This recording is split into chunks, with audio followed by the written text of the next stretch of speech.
So today it looks like we're on a roll with budget microphones. So today we will be looking at this guy right over here. So today we're checking out this Tonor microphone, which was sent out to me, but it's not going to affect my review in any way, shape, or form. Yeah, there'll be a link in the description. Let's take a look inside. Now this mic set's going to come with the Tonor BM700 microphone, as well as a shock mount for it, a pop filter, as well as a cable that's an XLR to 3.5mm jack. You're gonna get a boom arm and a mount for your table. You're also gonna get one of those standard squishy filters you can put on top of the mic. And of course, you're gonna get instructions. For all the nerds in the house, these are the specs. Yup. Let's take a closer look at this microphone. It is the Tonor BM700. That's the one you're gonna get in this set. I've been sent a blue one, but I do believe it comes in more colors. There's no dial, so you can't really adjust anything on the mic itself, so you'll have to do it inside your computer. The cable plug is removable, and it's an XLR mount, which then brings me to the cable, which is an XLR to a 3.5mm cable jack. It's pretty simple. You can plug it into your computer. To mount this, you're gonna need the shock mount. There's no other way to do it. Oh, look at that. You got a little piece of candy. That's not candy. How shocking.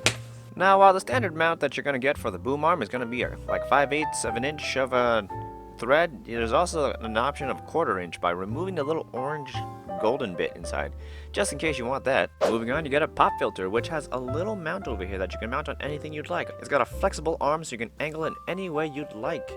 So that's kind of nice. The layers on this thing, there are 2 layers on this pop filter to make it a little better at removing those pop sounds. So I think that's pretty nice. Now what's nice about this set is you get a whole entire boom arm set that you can mount onto your table. All you gotta do is slap it together, and then you gotta just take it and boop it onto your table and you're good to go. You can move it all around, and it's really convenient to have one of these things. It's a really great way to have the mic close to your mouth where it should be. Okay, let's get this thing together. This is the shock mount. We gotta stab our mic into it. Only way to mount it onto the thing after all. Now we also get this little pop filter, which I'm not a big fan of, but hey, if you like it, it's that little extra pop filter. So, that's how it's gonna look. It should recover its shape after a few days, but, nothing will stay perfect forever.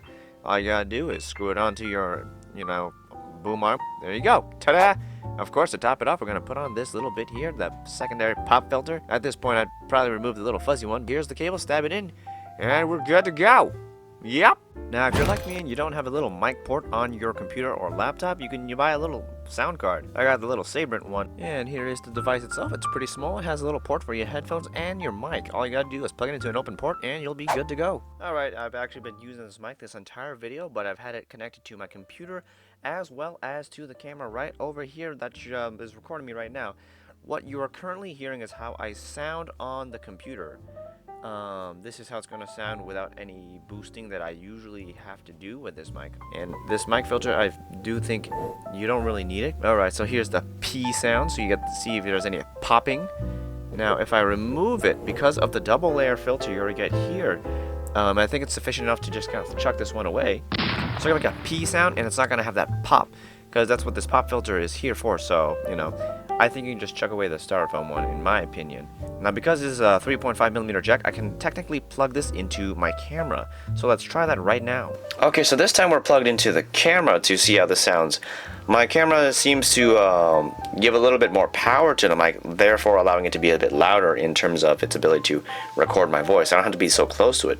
Now, on the Amazon page, it does say that you should get a phantom power supply when you're using this mic with your computer because of how much power it needs to record your sound at a louder volume. I don't think a phantom power supply is necessary for everyone, because in some cases your sound card may be sufficient enough to power this microphone. In other cases, if it's too quiet, it might just be in your computer settings and you just got to boost it up a bit. In any case, a lot of people seem to be complaining about how quiet this thing can be. And for those people, you may need a sound card that can give this more power, whether it's a USB one or one that you slap into your computer's PCIe slot. Now, you don't necessarily have to have a separate sound card from your computer, as some motherboards, for those of you who build PCs, have a built-in sound card that is decent enough to power this microphone. Now, while we're at it, we might as well check out the fact that this is it's a cardioid microphone, so it should capture more sound in front of it. You've been hearing me from the front this entire time, versus if I'm talking from the side of it, this is how it's going to pick me up, and we'll see how it's going to sound afterwards. Now I'm talking right behind it, and I'm about the same distance as I would be from in front of it, So hopefully it captures that sound. If not, that's quite a bummer, especially if you're a streamer or you're a gamer who doesn't want to capture the sounds of your typing and you just want your voice into it, you know? Now, while I do recommend this mic, for some people, you may have to go through a little bit of software hassle, or in some cases hardware hassle. You're gonna have to go into your settings, make sure your mic volume is at max in the case that it sounds too quiet, and if it's still too quiet, you may need a better sound card or a phantom power supply. The worth of this mic will vary from person to person depending on what you have. So if you already got some gear to like keep this thing powered, or you got a good enough sound card, you're good to go.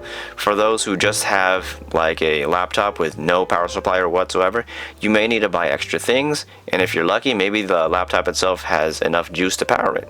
Now, another important thing I want to note is the fact that this microphone shouldn't be compared to something extremely expensive. This is a little more than $30.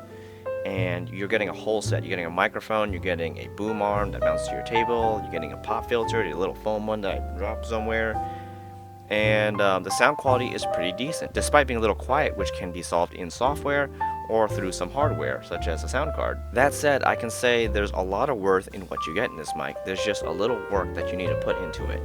And if you're lucky, you won't have to put any work into it at all, especially if you're getting it to plug into your camera or something. I don't think you're gonna have much work. You just kind of plug and go. So for those who are streaming with their camera, this might be a really great solution. And now I'm back on my camera. This has been technical. I hope this helps.